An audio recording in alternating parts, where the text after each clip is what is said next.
পুড়ে দেওয়ার পরে আসতে সামনে দূর হয়ে গেছে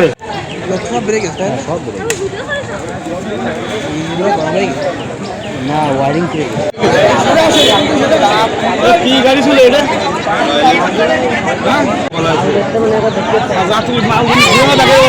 ওর মধ্যে ধরে গেছে প্যাসেঞ্জার লেগে গেছে সারা এমনি মালামাল ছিল ফায়ার স্যার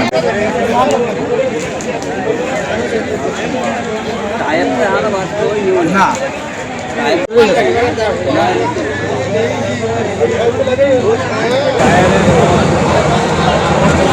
এই ভাই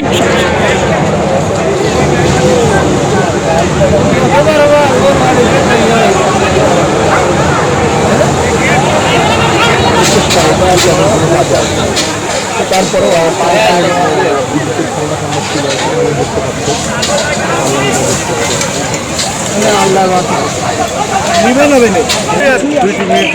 সামনে সরে যান, একটু সামনে সরে যান। এইখানটাতে বেশি হবে, ভিতরে একটু জুম করে দেখায় অবস্থায়।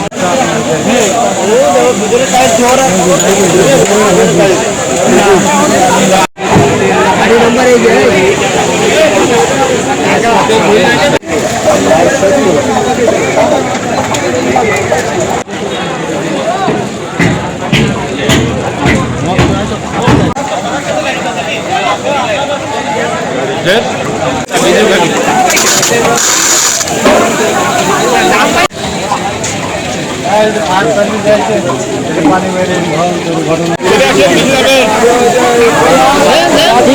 যতগুলো সিট ছিল সবগুলো সিট বুকিং করার পরও মানুষ দাঁড়ান করায় নিয়েছে। তো যারা দাঁড়িয়ে আসছে তাদের কাছ থেকে 600, 700, 750, 650 যার কাছ থেকে যেমন পেরেছে তার কাছ থেকে তেমন টাকা নিয়েছে। তো তারপরে ড্রাইভার বারবার বলছে এই গাড়ি ঢাকায় যাওয়া যাবে না।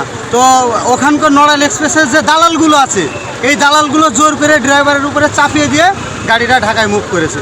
ড্রাইভার বারবার বলতেছে এই গাড়ি ঢাকায় যাবে না, এই গাড়ি ঢাকায় নিয়ে যাওয়া যাবে না, গাড়ি দুর্ঘটনা ঘটতে পারে। যাত্রীরা 3-4 বার আমরা নেমে গিয়েছি। তারপরে ওখানে যে দালালগুলো আছে, যে সিন্ডিকেটগুলো আছে, এরা ড্রাইভারের উপরে প্রেশার ক্রিয়েট করে এই গাড়ি ঢাকায় মুভ করেছে।